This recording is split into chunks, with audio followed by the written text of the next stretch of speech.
in the squeaky chair. So, all right, let me see if I can get my screen going. All right, can we see it okay?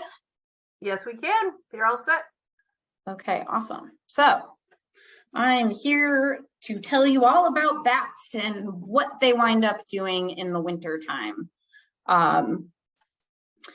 So like Maria said, I work for DCR. Now I do things other than bats, but still bats are kind of my specialty.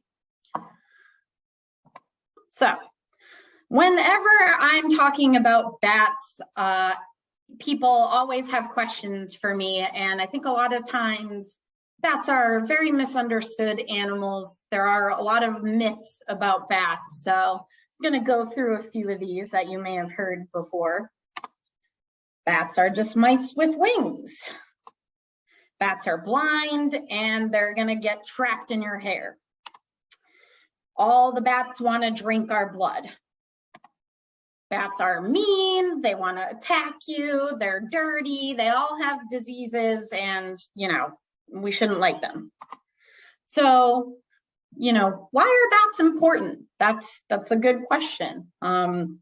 Bats are super duper important for a lot of reasons, but in particular, they eat bugs, right? They also disperse seeds and things like that.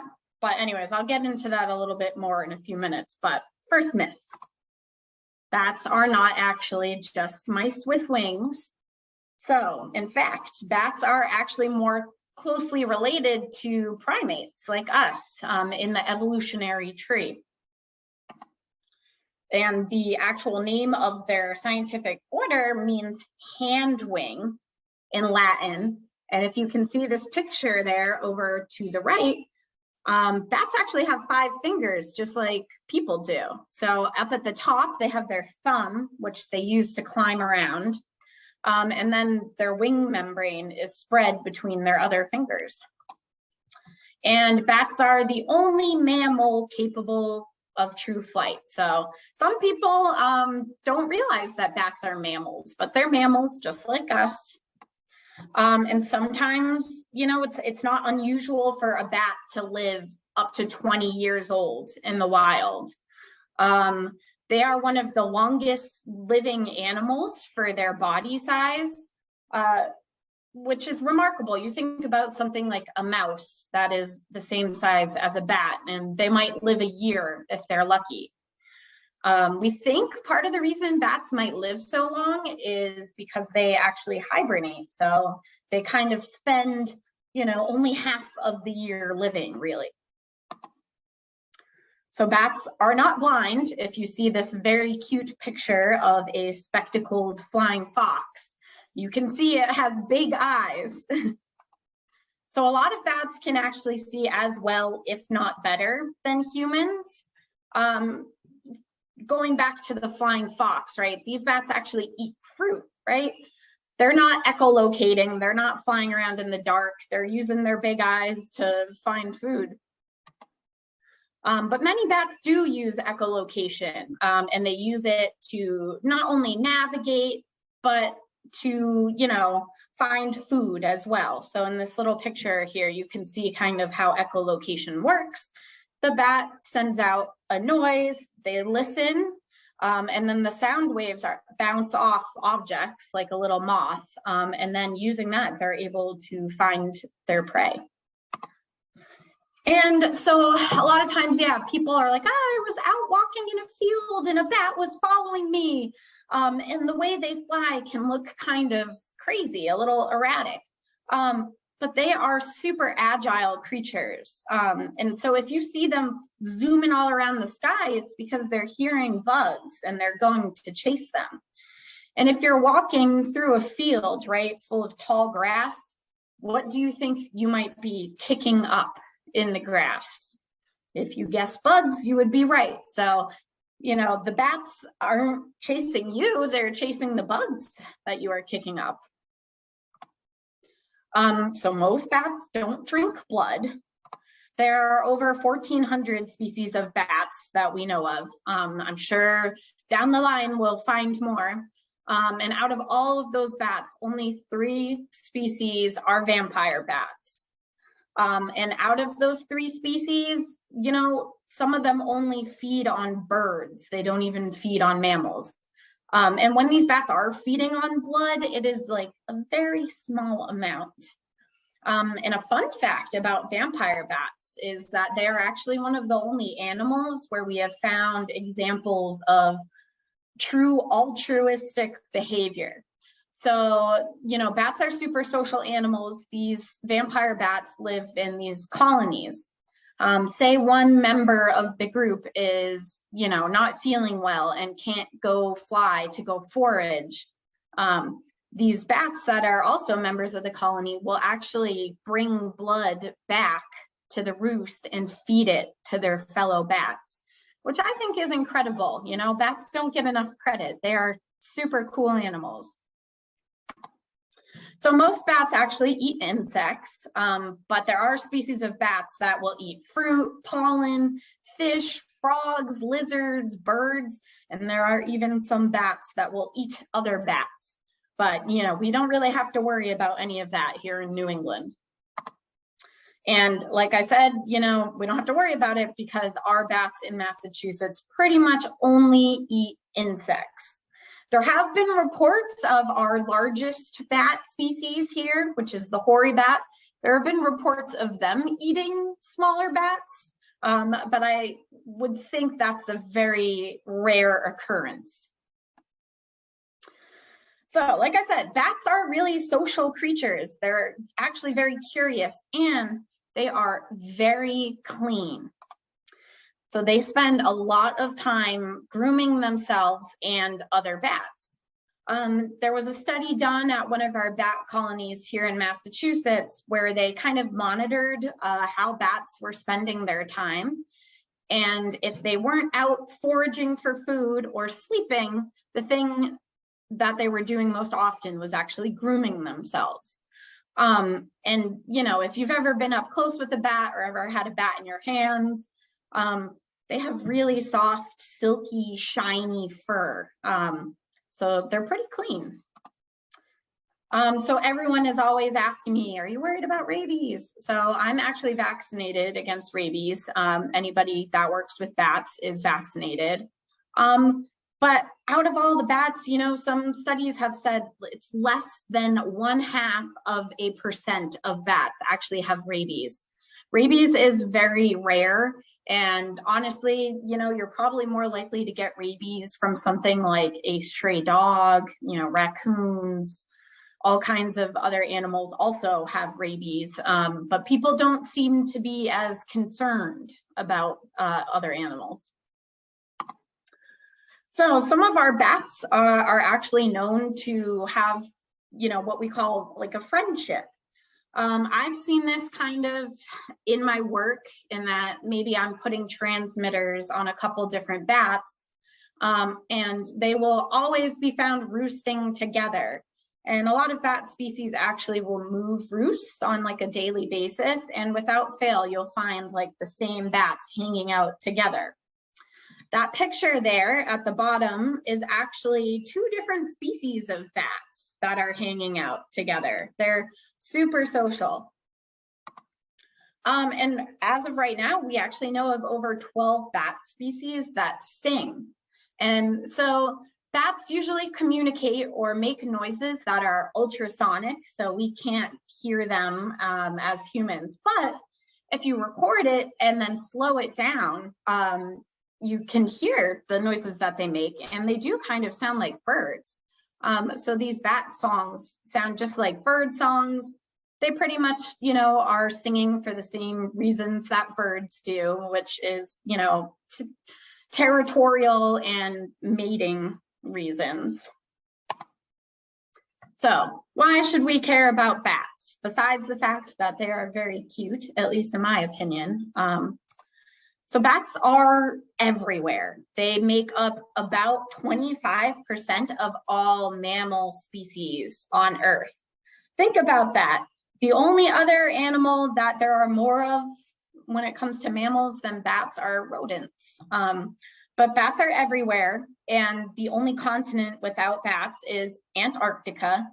So you have to think, right? If these bats are everywhere, they must be doing something important. But like I was mentioning earlier, bats are important for so many different reasons. Like they control insect pests, they disperse seeds, they pollinate plants. If you like tequila, bats are one of the primary pollinators of the agave plant. You know, it's estimated that bats could be saving farmers billions of dollars when it comes to agricultural pests. And one thing, bat guano, which is bat poop, if you didn't know that, it makes a fantastic fertilizer. It is one of the best fertilizers that we know of that's natural. I collected a nice bucket of guano last year and put it out on my garden, and I think my plants were pretty happy. So if you ever, you know of a location where there's some bats around and you can safely gather up some poop, I say go for it. So specifically, let's talk about the bats that we have here in Massachusetts. So we actually have 9 species of bats here. And we kind of like to, in the bat world, divide our bats here into 2 different categories. So the first category, we refer to them as cave bats. And so cave bats don't actually spend all of their time in caves. They pretty much only are in caves or cave-like areas to hibernate. So our cave bats here, we have our big brown bat. So our big brown bat is actually the most common bat in Massachusetts. I like to refer to them as the pigeon of the bat world, not to be rude to them because I think they're pretty cute, but they're very adaptable to where they live. So say you're out at night and you see bats flying around a street light, that's probably big brown bats. If you find a bat in your house, it's probably a big brown bat. But these guys are big and they are brown, they're pretty sturdy. We also have the little brown bat. I know, some very unique names here in the bat world. They are little and brown. These guys are the other species of bat that is most commonly found in people's homes. So they really love an attic, a nice, dry, hot attic. We have our northern long-eared bat, our Indiana bat, and also our eastern small-footed bat. So our eastern small-footed bat is the smallest bat we have here in Massachusetts. That is a picture of one over there to the left at the bottom. You can see how small they are compared to this person's fingers. Some of these bats, like a single grape, might weigh more than some of these bats. They are very, very small. And something cool about those guys is they'll actually roost under rocks. So when I was working with them in Southern Illinois, you know, we were going to these areas, picking up rocks, and there were bats underneath, which is crazy. That's not something you think about. Yeah, so these are our cave bats. And if you see there in the status column, all of these bats that hibernate in Massachusetts are listed as endangered. And a few of them are also federally listed under the Endangered Species Act. So a lot of our bats are not doing well, and I'll kind of get into that later, but it is, it's a dire situation. So on this screen, we have our tree bats, and they're called tree bats because you guessed it, they like to hang out in trees.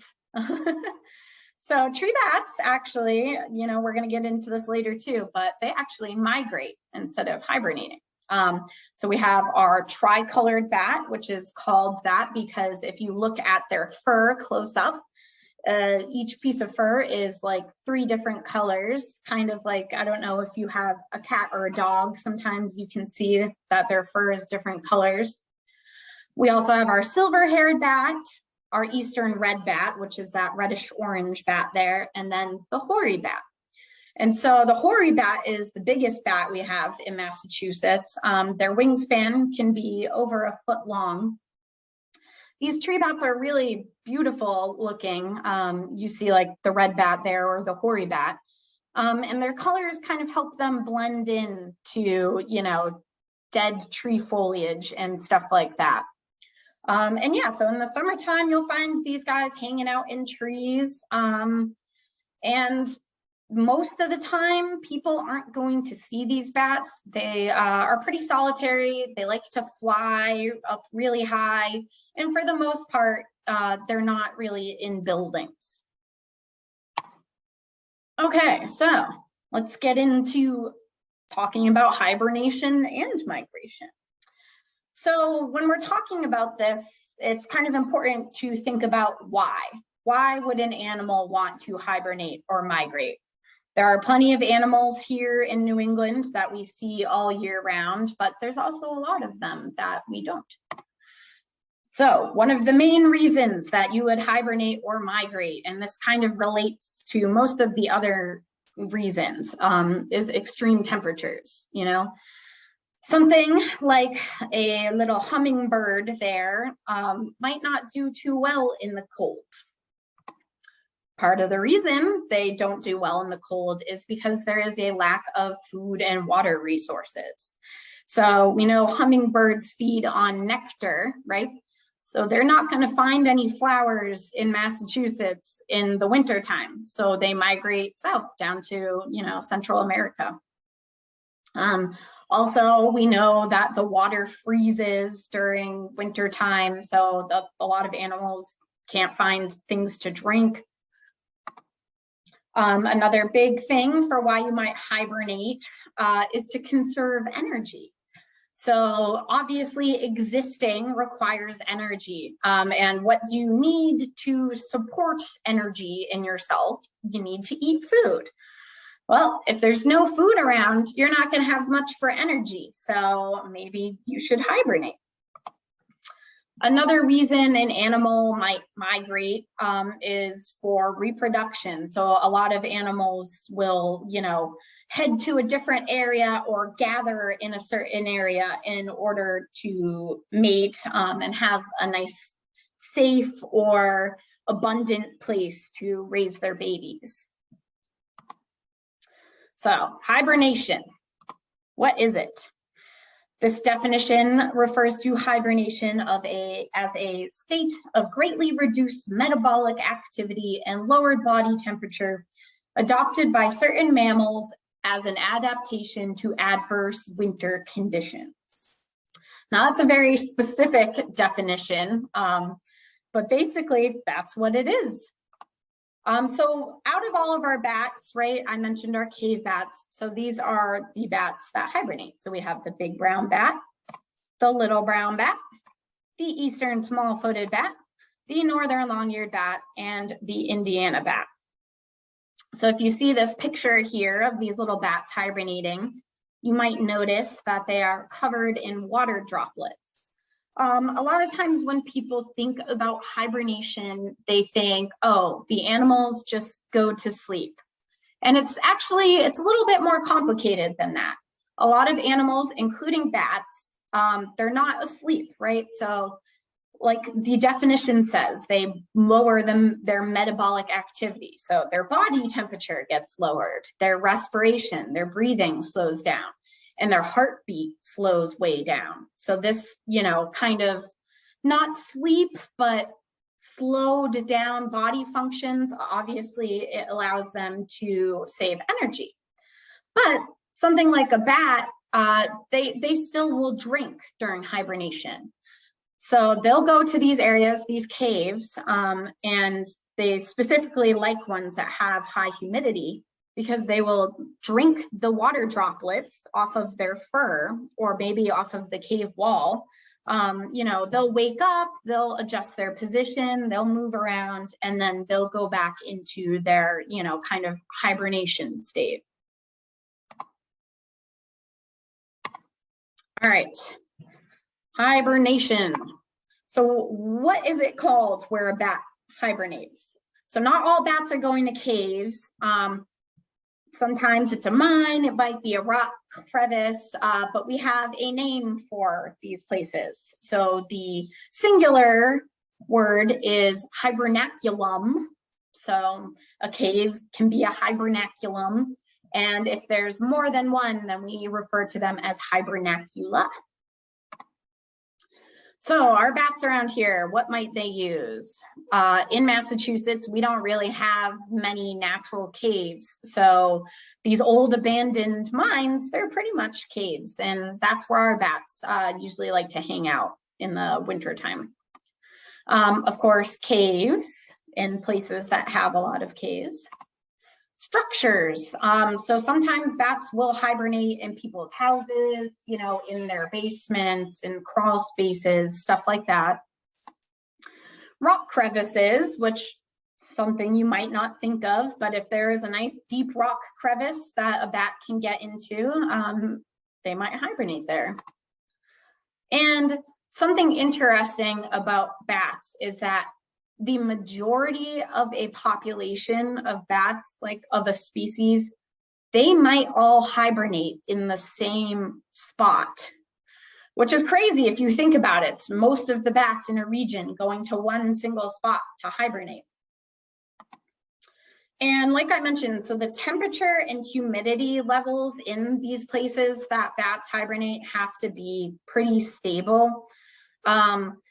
They like really high humidity. We're talking 98 to 100% levels of humidity. And the temperature also has to be pretty standard too. So when do the bats hibernate? Basically, you know, when the bugs are gone. So that can be kind of weather dependent, right? So if it's really nice out, it might take the bats longer to start hibernating. But usually it's somewhere between, you know, October and April. It can change, like I said, and something else about a lot of animals that hibernate actually is that they're not locked into hibernation. So something, you know, like even a bear maybe, say there are a few very mild weeks in the year, in the middle of the winter, a bat or a bear might wake up to eat some more food and get some energy and then go back into hibernation when it gets cold again. Oop, what's going on here? There we go. Okay, so now let's talk about migration. Migration is defined as the regular, usually seasonal movement of all or part of an animal population to and from a given area. So a lot of our bats, you know, you can't really separate hibernation and migration. A lot of our bats actually migrate to get to the spot where they're going to hibernate. And an interesting thing about bats is that they actually, a lot of the time, mate in the fall. They all gather, it's called fall swarming. They gather outside of the area that they're going to hibernate and they'll mate. And then the females don't give birth until the spring. So they hold on to the sperm and wait to fertilize. And so our tree bats are really our bats that migrate. So our three big guys there are the hoary bat, the eastern red bat, and the silver-haired bat. So why might these bats, you know, migrate? There are definitely some interesting reasons.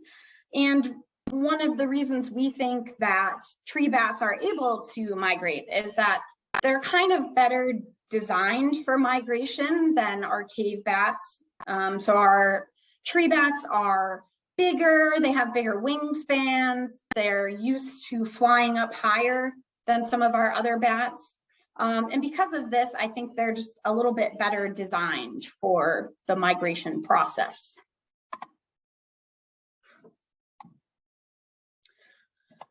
All right, so how does bat migration work? When you're thinking about it, like how do they decide to get where they're going?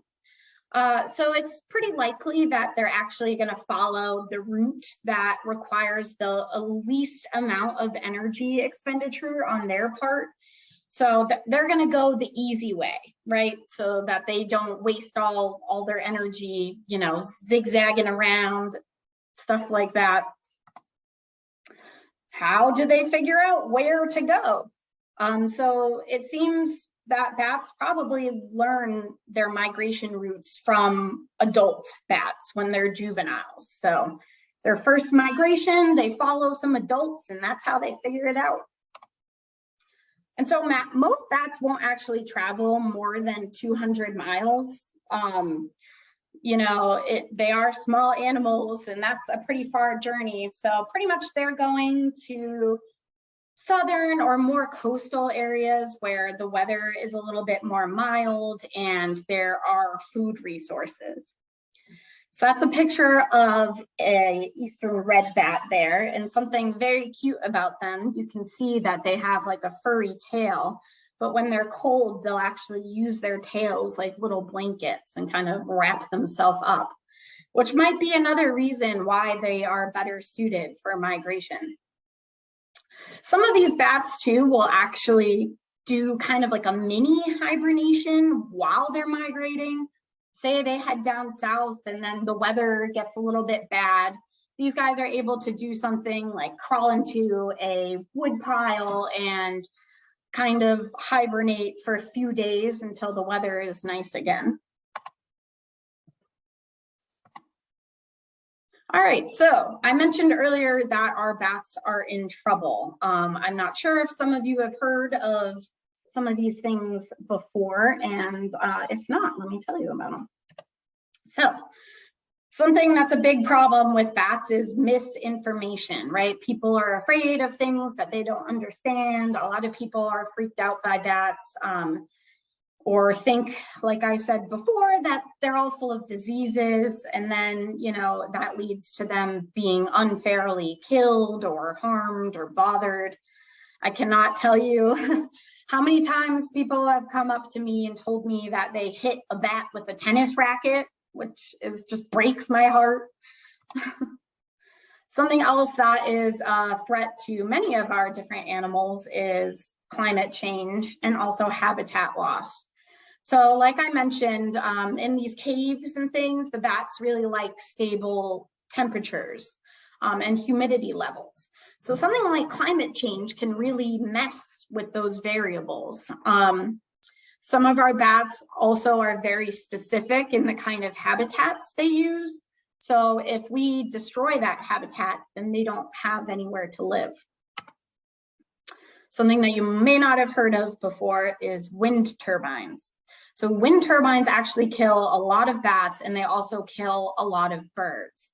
And these are usually animals that are migrating that get killed by these wind turbines. When it comes to birds, birds actually migrate usually at night, if you didn't know that.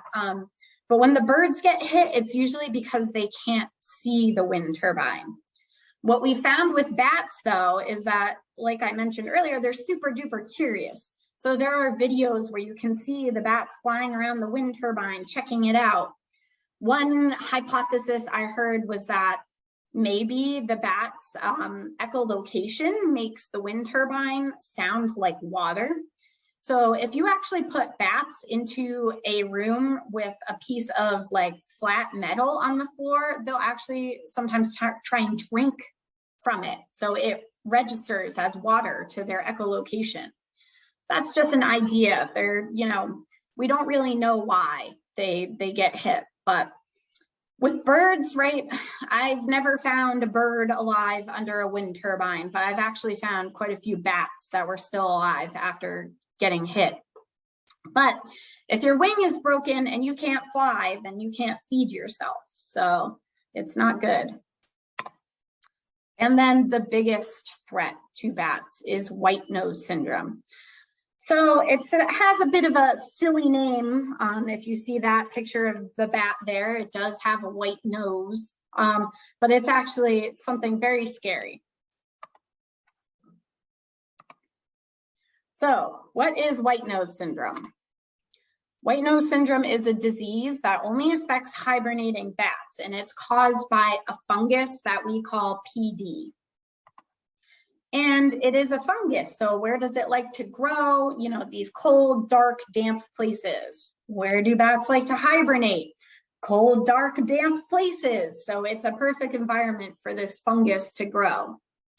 And so the way this fungus actually kills the bats is it pretty much wakes them up while they're hibernating. It bothers them. It grows in their noses. It grows on their wing tissue. So they wake up, they try and groom themselves, and basically they starve to death because they use up all of their fat stores that they've built and run out of energy. And obviously there's no bugs out in winter time, so they have no way of getting any more food. And so white nose syndrome is the #1 threat to bats, and it kills more than 1 million bats each year. Some of these spots where this fungus has been introduced can kill 100% of the bats that are in a certain area. This is a little bit of an outdated map there, but you can see, so the little purple area with the red circle, that's where we first found white nose syndrome in New York. And it kind of spread out from there. And it is still spreading in Canada. It is still spreading in our Western states. When you think about these fungal spores, right, we can't see them. So we don't even know if we are the ones causing white nose to spread, because the fungal spores could be on your clothes.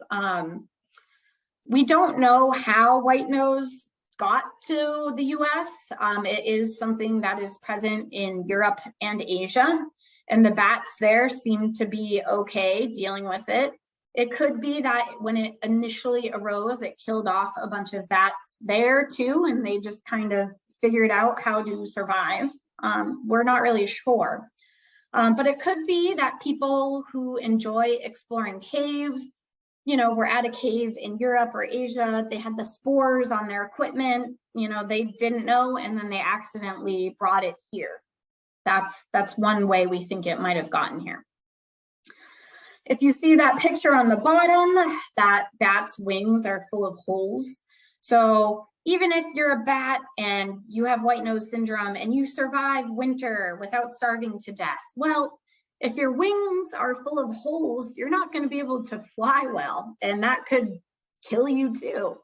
And especially, if your immune system is run down because you don't have a lot of energy, it's going to take a while for all those holes to repair themselves. So white nose is just bad for a lot of different reasons. And currently we don't have a cure for white nose syndrome. We are working in the bat world on a lot of different possible solutions, including there's been a oral vaccine developed for bats. But if you think about it, there could be hundreds of thousands of bats hibernating in one area. You can't really realistically give each bat an oral vaccine. So we have to figure out something that can treat all of the bats without, harming the cave ecosystem or anything like that. So it's a tough thing to figure out. So specifically in Massachusetts, so because of white nose syndrome, all 4 of our bat species that hibernate in caves or mines were listed as endangered under the Massachusetts Endangered Species Act in 2012. And you might be saying, hey, I thought you said 5 different bat species were endangered. Well, there's also like the Indiana bat, and that is a bat that we still say is in Massachusetts, but they were actually listed as endangered back in the 1960s. So we haven't seen those in Massachusetts in a long time, and they've been endangered for a long time. So the little brown bat, which I was talking about earlier, that used to be our most common bat in Massachusetts. It was everywhere. And now because of white nose syndrome, when it was introduced, their population crashed. It declined more than 99%. And this is, it was the most common bat, 99%. That's bad, right? So for example, we had one hibernacula in Mass, or hibernaculum in Mass, that had around 10,000 little brown bats before white nose syndrome. And after white nose syndrome spread here, you know, they went back into the cave and they found only 14 bats alive. And so our northern long-eared bat, our small-footed bat, our tricolor bat, they've also been heavily impacted by white nose syndrome. The northern long-eared bat was actually just listed as endangered under the Federal Endangered Species Act. They are not doing well at all. There's a chance that they could go extinct within the next 10 years. Seems likely that the tricolored bat might also be listed as endangered under the Federal Endangered Species Act. So the bats are not doing well. We have started to see what we think is, you know, like, I'm trying to think of a good way to describe this. The bats, the little brown bat, it might be coming back. They might have figured out a way to survive white nose syndrome. We think it might be related to genetics, like some of these bats are just predisposed to be able to survive white nose syndrome. And so those are the living bats, they're reproducing, they're coming back, but the situation is still very dire. But it's nice to maybe have a little hope. So there are some ways that you can help bats. Oops, I double clicked there. But one of the first things, and you guys are doing that right now by watching my presentation, is to educate yourself and other people and also advocate for bats.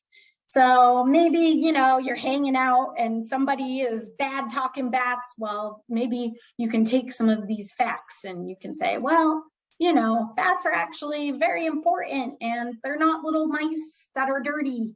So definitely, you know, think of some topics that you can bring up if somebody is ever bad mouthing bats.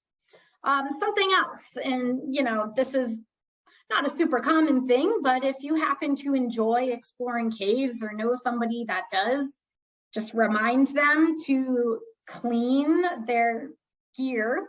There are very strict protocols to disinfect this gear that is used in caves or anywhere bats are around to prevent the spores from spreading. And, you know, some people like to be sneaky and sneak in closed caves. Obviously, don't do that either. Leave the bats alone. Luckily, here in Massachusetts, most of our spots where our bats are hibernating in like these old mines are closed to the public. Something else you can do is just be observant, you know, keep your eyes peeled. If you see bats, let somebody know. There is actually a whole spot on the Mass Fish and Wildlife website where you can report bat colonies. So, you know, say you have a colony of bats living in your barn. It could be that they are endangered little brown bats, right? So if you know of somebody that has bats or you have bats, you can report it to the state. Something else that's easy to do is to protect and enhance bat habitat. So what is bat habitat? Bats, like I said, they're kind of everywhere. But bats, like other animals, right? They need to drink water. So maybe you can build like a little pond in your yard, or if you already have one, make sure it stays clean. You know, planting native plants attract native insects, which then, you know, could attract bats too. And same thing on the flip side, controlling invasive species, including invasive plants and insects, helps all of our native critters to do well. Something that people ask me a lot about are bat houses. So bat houses are actually, they're not too tough to build one. You can also buy one. There are some pretty specific reasons that a bat house might not work. So here in the Northeast, if you have a bat house, it should be painted a dark color, which helps it stay warm. It needs to get plenty of full sunlight. They have to be pretty high off the ground. A lot of people don't realize that, but like the bottom of the bat box should be at least 12 feet from the bottom of the ground, or the top of the ground. You know, bats are picky animals. Sometimes it can take them years to find a new bat house. The most successful bat houses are usually in places where we already knew there are bats living. And it's best not to put them on a tree or with any kind of vegetation underneath them. The bats really like it to be clear underneath so they can drop out and fly away. And also having vegetation too close might allow predators to easily access the bats. People ask me, you know, what eats bats? So owls, hawks will eat bats, but also things like raccoons might eat bats, snakes eat bats. I've seen a frog try and swallow a bat before, so there are plenty of things that would eat bats if they could get their hands on them. Something else you can do. So like I mentioned, a lot of our bats are actually protected under the Endangered Species Act, both the federal one and our state one in Massachusetts. So there are pretty strict rules about how you can kick bats out of your house. If you have bats in your house in the winter time, you really can't just let them back outside. It is, you know, kind of illegal to harass bats, you know, to interfere with them living their lives. But there are professionals who are trained in how to remove bats from your house safely. They can also close off the areas where the bats are getting in. You have to be really thorough with that. Bats are obviously small, they're sneaky, they can sneak in places easy. So it's always good to get professional advice if you have a bat issue. All right, so that's basically it. I see we have some questions here. I guess I can just start reading them off. And if anyone else has more questions, feel free to put them in right now. So let's see. You mentioned that hibernating bats use mines to hibernate. Were there fewer hibernating bats in New England or the Northeast before we dug mines here? That's a great question. You know, we were talking about this at the bat conference I just went to, and I'm not really sure how that worked. It could be that because there weren't good areas for them to hibernate before, these certain bat species weren't around. So it could have been like, oh, we have a bunch of bats living in somewhere like Kentucky, right? Mammoth Cave National Park. There are a lot of more caves around Kentucky or West Virginia and those areas. It could be that these bat species were naturally hibernating there in caves, and then after the mines came and went, the bats started to expand their range north. We don't really know for sure. Oh, I just saw I can answer a question live. Nice. Okay. Is there food for bats in the winter when the weather gets warm, like this January? Yeah, so sometimes we're finding that bats will wake up from hibernation in January or, you know, February on these really warm days. I'm sure you guys have seen when sometimes we get these weird winter warm days that there are moths and things flying around. So there are some insects that come out that they can eat. Let's see. Do tree bats eat different food than cave bats? So they're still eating insects, but the type of insects that they eat might be different. So like I said, the cave bats, they'll be a little bit lower when they're foraging, and some of them are better specialized to forage in certain areas. So something like the northern long-eared bat is very much a forest bat. So they are, you know, kind of designed to be able to forage in the forest. Something like the little brown bat, a lot of times you'll only find them roosting near open bodies of water. So they're probably feeding on insects that, you know, hatch out of the water or live near the water. And the tree bats might be feeding on insects that fly up higher. You know, Tree bats are bigger, so they're probably able to eat bigger insects. I just was talking to some people who are doing some research on the spotted lanternfly, which is an invasive insect that is causing trouble in the Northeast here. And they found that big brown bats were actually eating the spotted lanternflies, which is pretty nice. Let's see. Do I know if there is a correlation between life expectancy and hibernating versus migrating? That's a great question. So that's not something I've actually looked into. It's interesting because our cave bats, our myotis bats, I think a lot of times there's more research about them because it's kind of easier to find them. You know, like I said, bats are pretty social. So when you find one, a lot of times you can find more. But a tree bat, they're pretty solitary. And like I said, they fly up really high. So sometimes it can be hard to catch them in a mist net. So I don't think we know as much about the life expectancy of tree bats. I'll have to look into that. That's a good question, because it could be very well that they don't live as long. Let's see. Has anyone tried bombing hibernacula with the white nose treatment? How about captive breeding? So they've definitely tried disinfecting these caves with different methods. Something that's been done a lot is to use UV light to kill off these fungal spores. So they're trying to find ways where they can treat all the bats at once. So yeah, they're definitely testing that out. Just nothing has been perfect yet. And there has been talk about captive breeding actually for, resistance, but bats are really hard animals to keep in captivity just because of the way, they eat and reproduce.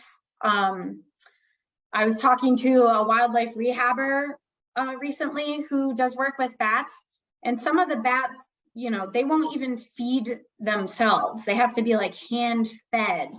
So they could be really picky about, eating and deciding to eat. So it's tough to have them in captivity. Let's see. Was the success of European bats post-white nose documented, or did this happen before? Yeah, so this is just, something that people, it's a hypothesis. It's not really a proven thing, but this is definitely like before bats were being studied that we think it might have happened. Let's see. Do bats migrate in groups, and are there bat rehab places? Yeah, so some bats will migrate in groups, not really, like a big group. Like I said, they will gather together outside of the areas that they hibernate. And some of them might actually kind of fly along together. But something like a tree bat, they don't really migrate in groups. They kind of do their own thing. And good question there about rehab places. So there are some rehabbers in Massachusetts that will take bats. If you go on the Mass Wildlife website, I think they have a list of people who will take bats. There are not a lot of them, but like I said, you never know. If you find an injured bat and it turns out to be endangered, then it's a good idea to call a wildlife rehabber. Even if you find maybe a dead bat, it's a good idea to take a picture and maybe check in with a biologist to see, to make sure it's not endangered. We actually just had an issue where there was an abandoned house that was being worked on, and they found a bunch of bats hibernating in the basement, and these turned out to be endangered bats. So you never really know. But the bats couldn't stay there, obviously, so they wound up handing them over to a rehabber. Let's see. Do I have any recordings of slowed down bat sounds that you could play for us? If not, maybe next time. I'm trying to think I don't think I have any that I can find super quick, but I do have them.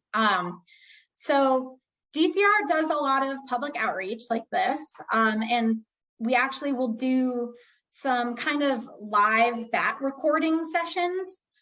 So keep your eyes out for DCR events in the summertime. I actually have a little mini bat detector, it's called. So I plug it into an iPad, and then we all go outside together at night and we listen for bats. And then you can see the bats flying by and you can hear them through the iPad at the same time. It's really cool, or at least I think it is. So if that's something you're interested in, then stay tuned. Let's see. Time of the year when bats are giving birth. We had bats in our chimney in July, and I read that they should not be removed during the time the females are maintaining their nurseries. Yep, that's right. So bats usually do give birth, you know, in June, July kind of time. Sometimes sooner, maybe. Bats actually only give birth to one pup a year. That's kind of part of the problem why they have a hard time rebounding from something like white nose syndrome, because their reproduction rate is very slow. So bats usually have their babies within that window, and it's really, you're not supposed to kick them out of the house until the babies can fly. And so when they can fly is usually like mid-July, something like that. But to be safe, a lot of times we recommend that people wait to kick bats out of their house until further on in the summer or fall. But yeah, when baby bats are first born, the moms actually fly around with the babies attached. Once they get a little bit bigger, the moms will leave the babies behind in the roost and go out to forage and then come back. So if a baby bat can't fly, you close up the opening, you're, you know, trapping a bunch of baby bats that will then die. Have bats been tagged so we can see where they travel or how long they live? Yeah, so actually with bats, we do something similar that is done in bird research, and we band them.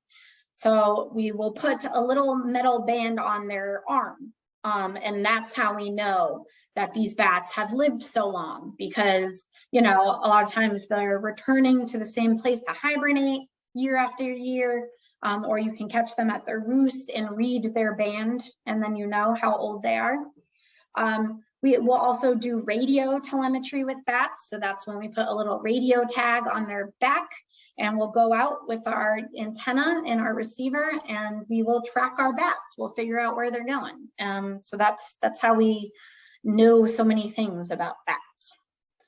All right, Ruth has a reminder here just a reminder that to remove bats from attics, etc., is important not to just close off the entrance hole. Yes, so they will starve if you trap them in there. They won't be able to find a way out.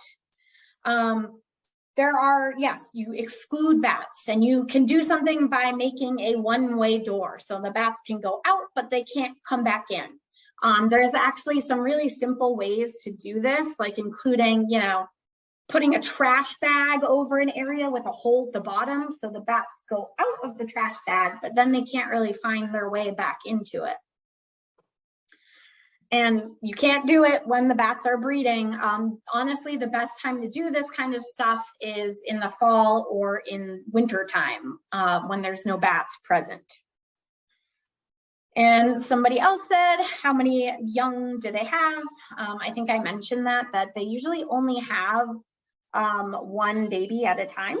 So sometimes they might have twins, but usually it's just one baby. All right, I think I answered all of the questions there.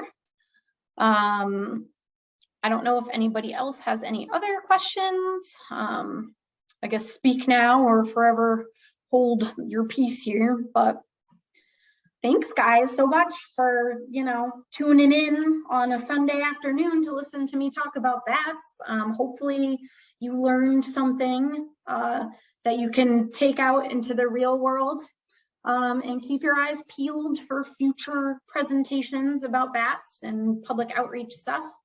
And thank you, Maria. Thank you so much for inviting me to come do this. Oh, absolutely, Elise. Thank you for coming and joining us. So everyone who's here today, we have your email because you registered. So we'll be sending out the recording to everyone, you know, if you know, want to watch it again. But I'll also include Mass Wildlife actually has some specifics about what she talked about, like bat houses and things like that, and plans and things like that. So if it's something that if you want to get out there and spread the word about how we can help protect bats in Massachusetts. So Awesome. Thank you, Elise. Yeah, thanks everybody. Have a great rest of your afternoon. Bye, everyone. Thanks again.